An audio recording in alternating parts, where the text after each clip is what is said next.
यहाँ है, खड़े होकर दिखाइए, है उस मकतब के पढ़ने वाले?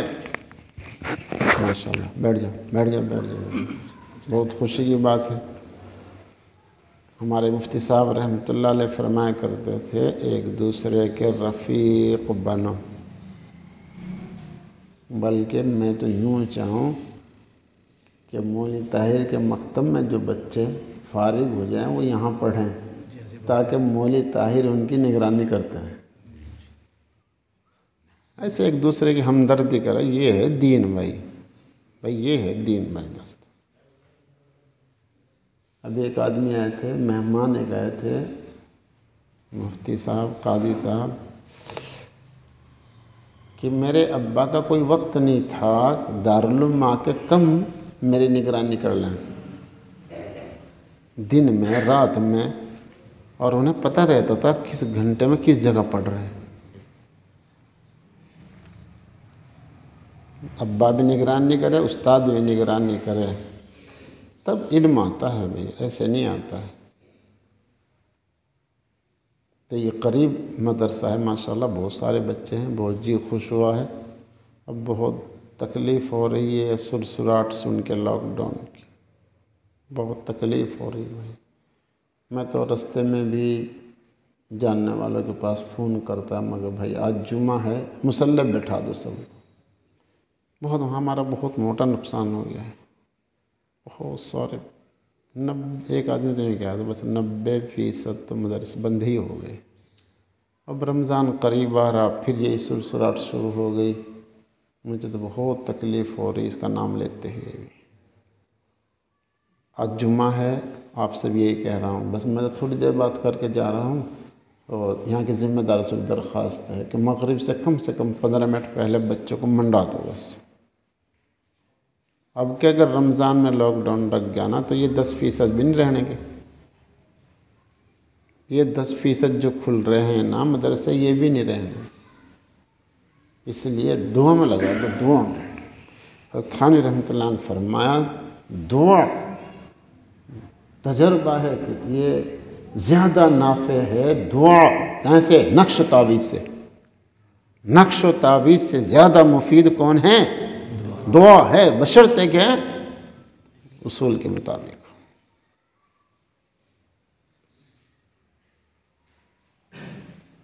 मुझे तो वो बहुत बढ़िया बात लगी। दर मदरसा जो है थान शेखुल हिंद रहमतुल्लाह अलैह कौल नकल किया है, मुफ्ती शफ़ी साहब रहमतुल्लाह अलैह ने, दर मदरसा खान का दीदम, दर मदरसा खान का दीदम।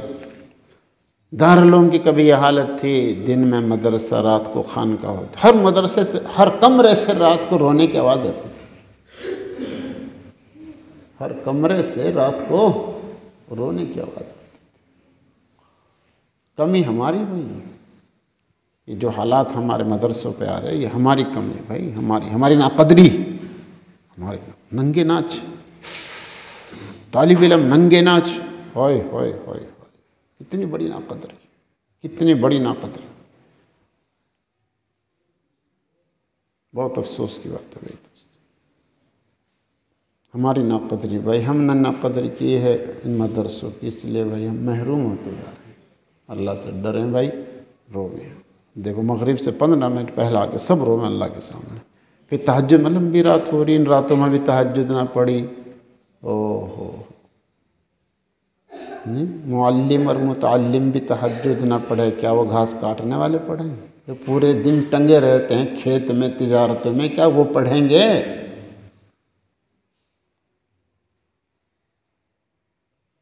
मुअल्लिम मुतअल्लिम भी इतनी लंबी रातों में तहज्जुद पढ़ के बिलक बिलक के ना रोवे तो कौन रोवेगा? सोचो भाई दोस्तों, सोचो। हो खैर भाई, वो हमारे हज़रत मुफ्ती साहब रहमतुल्लाह ने फरमाया, इल्म नाफ़े जो आता है भाई, वो 4 चीज़ों से आता है, 4 चीज़ों से आता है भाई। फ़हम सही हो, यकीन कामिल हो, अज़्म क़वी हो, और मुजाहिदा काहिरा हो। मुजाहिदाए देख लो भाई। अगर इसको समझने से पहले एक बात सुन लो। क़ारी तैयब साहब रहमतुल्लाह ने फरमाया हर मदरसे में तालीम और तरबियत दो चीज़ों का होना ज़रूरी है। सुनने तवज्जो से सुने। अगर के फरमाया तालीम से इल्म आएगा और तरबियत से अखलाक आएंगे। अगर तालीम हुई अगर तालीम हुई तरबियत ना हुई तो वो जाहिलाना अफ़आल सरजद होंगे कि मुनकरात बिदात का ढेर लग जाएगा। नहीं, गड़बड़ हो गया। अगर तालीम हुई तरबियत ना हुई, अगर तालीम हुई तरबियत ना हुई तो वो इल्म वबाल बनेगा। वबाल बनेगा। इल्म नाफी नहीं बनेगा, वो वबाल बनेगा। और तरबियत हुई तालीम ना हुई तो वो जाहिलाना अफ़आल सरजद होंगे जिससे मुनकरात बिदात के ढेर लगेंगे। ये भी तबाही। ये क़ारी तैयब साहब रहमतुल्लाह ने फरमाया। इसलिए फरमाया कि तालीम और तरबियत दोनों ज़रूरी, ये दोनों लाजिम मलजूम है। जिस तरह इस्लाम और ईमान लाजिम मलजूम एक दूसरे के बगैर गैर मोतबर, तो इसी तरह अगर सिर्फ तालीम हुई तो इल्म आएगा और वो वबाल जान बनेगा। अगर सिर्फ तरबियत हुई तो वह जाहिलाना अफ़आल सरजद होंगे कि मुनकरात बिदात के ढेर लगेंगे, वो भी वबाल। तो अगर चाहते हैं कि इल्म नाफ़े हो जाए तो तालीम भी हो तरबियत भी हो। और भाई इल्म नाफ़े के लिए हज़रत मुफ्ती साहब रहमतुल्लाह ने फरमाया 4 चीज़ें। पहली चीज़ है फ़हम सही, कज फहमी ना हो, कम फहमी ना हो। इसके लिए रोएं भाई, अल्लाह से मांगे, अल्लाह में सही समझ अता फरमा दे। इसके लिए दुआ करें और किसी से दुआ ले लें। दुआ तो कराते हैं, दुआ लेते नहीं। दुआ लेते नहीं, बस कराते हैं। अजी दुआ कर दो, अजी दुआ कर दो, दुआ लेते नहीं। दुआ लेने के लिए कुछ भी नहीं करना। माँ के पैर दबा लो, अब्बा के पैर दबाओ, किसी बूढ़े की खिदमत कर दो, किसी बूढ़ी की खिदमत कर दो, बेवा औरत है उसकी खिदमत कर दो। नहीं सुना तुमने? एक आलिम फरमाते हैं कि मैंने एक बुढ़िया थी, बुढ़िया वो मिल गई रली हुई मदीना पाक में, उसको उसके कमरे पे पहुंचा दिया। उसने जो दुआ दी, अल्लाह तुझे हर साल हज नसीब करे, तो मैं उसी साल से हर साल हज कर रहा। दुआ ले ली ना। हाँ, दुआ नहीं देते हैं, दुआ कराते हैं। अजी दुआ कर दो, अजी दुआ कर दो, अजी दुआ कर दो, बस दुआ कराते हैं, दुआ लेते नहीं। साथी को पानी पिला दें, मुश्किल है। हाँ, साथी की खिदमत करने से दुआ ले लो।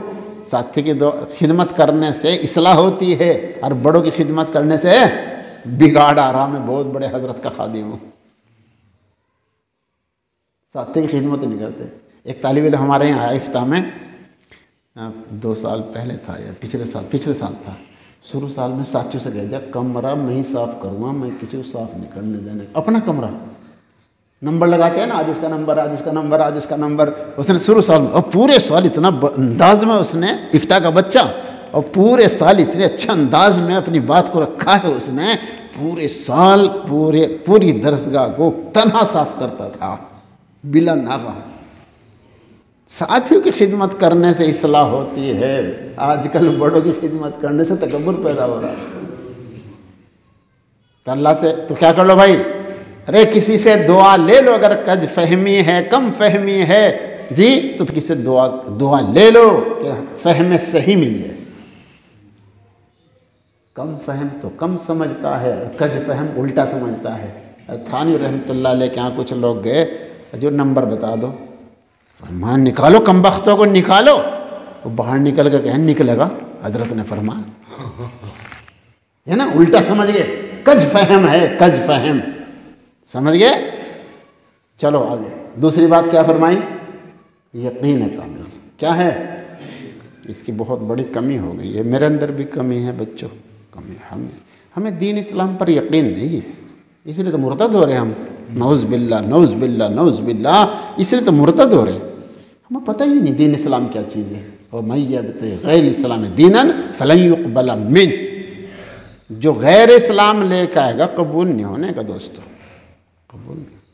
जितने अकायद है, एक अकीदा भी ख़राब हो गया तो उसके पास दीन इस्लाम नहीं, गैर दीन इस्लाम है। वमन यब्तग़ी गैर इस्लाम दीनन फलन युक़बल। अकायद को ठीक कर लो, अकायद को ठीक कर लो। तो हमें तो पता ही कोई नहीं है कि दीन इस्लाम क्या चीज़ है। अल-यौम अकमलतु लकुम दीनकुम, हमें तो पता ही कोई नहीं दीन इस्लाम क्या चीज़ है। तो हम क्या पढ़ रहे हैं? इस पर यकीन कामिल हो, इसी में मेरी निजात है, यही हक, यही हक है।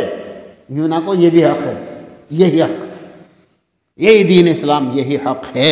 इसी में मेरी निजात है, इसमें मेरी मगफिरत है, इसी में मेरी कामयाबी है, दुनिया की भी और आखिरत की भी। ये यकीन कामिल हो तब इस इल्म नाफ़े आता है भाई, ऐसे नहीं आता है।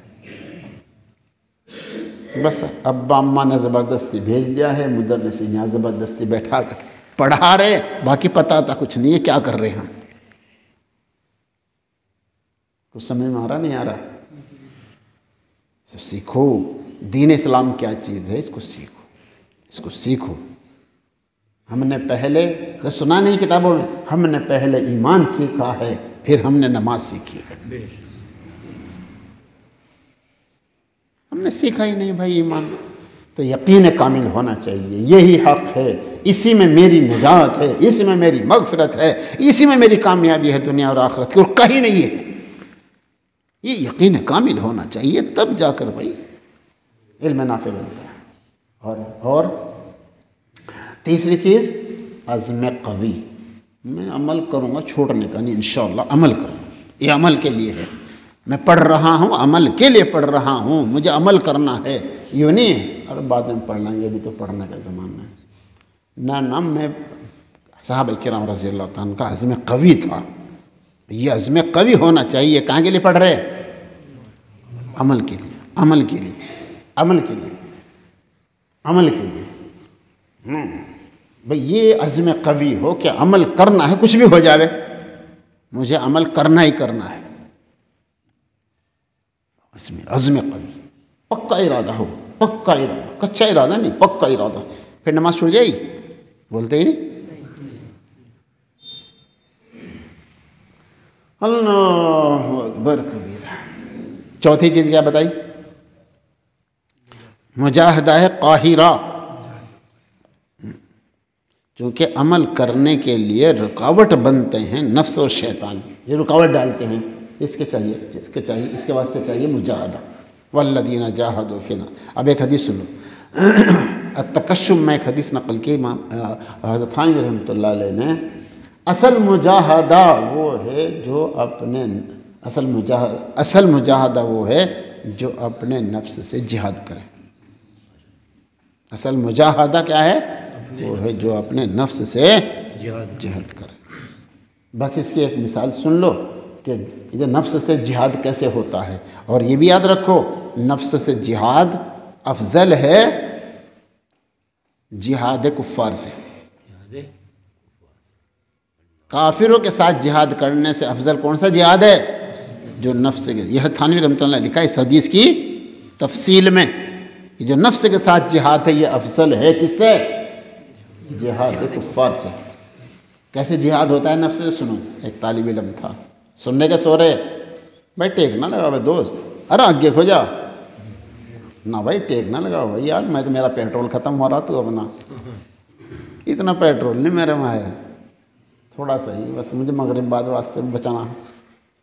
असल भाई वहाँ से है भाई, असल जलसा जो है, हाँ जो असल दाई है जिनकी बरकत से मैं यहाँ पहुँचा हूँ, वो तो भाई देखो मगरिब बाद है। सबसे दरख्वास्त है तलबा का तो नुकसान ना करें, यहाँ तो एक आदमी भी निगरान नहीं कर लेगा जी। हाँ बाकी यहाँ के जिम्मेदार मुदर्रिसीन वहाँ पहुँचे भाई असल तो उनकी बरकत है, उन्हीं की बरकत। यहाँ मुफ्ती साहब बैठे हैं, इनकी बरकत है भाई, ये तो इनकी बरकत है भाई। ये गए थे, वो मदरसे वाले गए थे बेचारे, लेकिन जिसका भला हो जाए अच्छा। मुफ्ती साहब रहमतुल्लाह ने फरमाया कश्मीर में, भाई मैं थारे सेब नहीं खाने आया, मैं तो मगफिरत का क्या असबाब ढूंढता फिर रहा। मैं तो असबाब मगफिरत ढूंढ रहा हूँ भाई, मैं थारे सेब नहीं खाने आए, तो मैं सोच रहा हूँ कोई इनमें से मेरी मगफिरत का ज़रिया बन जाए। हाँ, एक तालिब इल्म था उसमें दिल्ली में, उस वक्त का किस्सा है, कारी सिद्दीक साहब रहमतुल्लाह ने लिखा है। उस वक्त किस्सा था जब वो सरसों के तेल का चिराग जलता था। उस वक्त का ईशा के बाद वो अपना मस्जिद की रोशनी बंद की। सुन रहे नहीं सुन रहे? हाँ, ये मदरसे का माल है, मदरसे का माल आखिरत में उतार देगा खाल। हाँ, तो उसने क्या किया तालिब इल्म ने, ईशा के बाद मस्जिद की रोशनी बंद कर दी और अपना सरसों के तेल का चिराग जला कर कोने में बैठ कर अपना मुताला करने लगा। अचानक झगड़ा हो गया बाहर दिल्ली में। एक लड़की जवान वो अंदर मस्जिद में आ गई। तालिब इल्म ने कहा तू यहाँ कहाँ आ गई, मेरी इमामत का ख़तरा है। उसने कहा तेरी इमामत का ख़तरा, बाहर मेरी इज़्ज़त का ख़तरा। इस तरह का झगड़ा हो गया बाहर। उसने कहा अच्छा उस कोने में बैठ जा। अपने आप उस कोने में बैठ गया, अपना वो चिराग जला रखा था वो उस कोने में बैठ गई। जब तहज्जुद का करीब वक्त आया उसने कहा देख अल्लाह ने तेरी इज़्ज़त बचा दी, झगड़ा ख़त्म हो गया, लोग भाग गए सब, तू निकल जा ताकि मेरी इमामत बच जा, तेरी इज़्ज़त बच गई, मेरी इमामत बच जा। उसने कहा मैं उस वक्त तो नहीं जाऊंगी जब तक ये न बता दो तुम बार बार अपनी उंगली को चिराग की बत्ती में क्यों करते थे और निकालते थे, लगाते थे निकालते थे। अरे भाई समझ रहे? उसने कहा तुझे क्या, तुझा वरना मैं जाने की नहीं। मजबूरन बताना पड़ा, अपना राज खोलना पड़ा। कहा क्यों, शैतान तेरा मेरा पक्का दुश्मन है, और ऐसा दुश्मन है कि यूँ कहे शैतान अगर एक कमरे में एक मकान में हज़रत जुनैद बगदादी रहमतुल्लाह अलैह जैसा वली और राबिया बसरिया जैसी वलिया अगर एक कमरे में हों तो दोनों का मुकाला कर दूं। इतना ख़तरनाक दुश्मन है वो। मेरे अंदर वसवसा डाल रहा था कि मैं तेरे साथ बुरा काम करूं, तो मैं उस वक्त चिराग की बत्ती में उंगली देता था कि ये धुआं है, जहन्नम की आग का धुआं है, ये तेरे पे बर्दाश्त नहीं हो रहा है, इसके साथ गलत काम करके जो दोज़ख कैसे बर्दाश्त करेगा। मैं अपने नफ्स के साथ जिहाद कर रहा था, मैं अपने नफ्स के साथ जिहाद कर रहा था और अपने नफ्स को दबा रहा था। सुन लिया नहीं सुन लिया? वो चली गई और जाके अपने घर वालों से कहा कि शादी इमाम साहब से करनी, नेक आदमी है, हराम से बचो तो अल्लाह हलाल करके। ये है मुजाहिदा काहिरा। जब आदमी अमल करना चाहता है इल्म पर तो नफ्स और शैतान दोनों आड़े आते हैं। उसके वास्ते क्या चाहिए? मुजाहिदा है काहिरा। पहली चीज़ क्या बताई? फहम सही हो। दूसरी चीज़ ईमान कामिल हो, यकीन कामिल हो। और तीसरी चीज़ अज़्म कवी हो। और चौथी चीज़ मुजाहिदा काहिरा हो। अगर ये चार चीज़ें हैं तो फिर इंशाअल्लाह इल्म नाफ़े हासिल होगा। अल्लाह मुझे भी तुम्हें भी नसीब फरमा। अल्हम्दुलिल्लाहि रब्बिल आलमीन।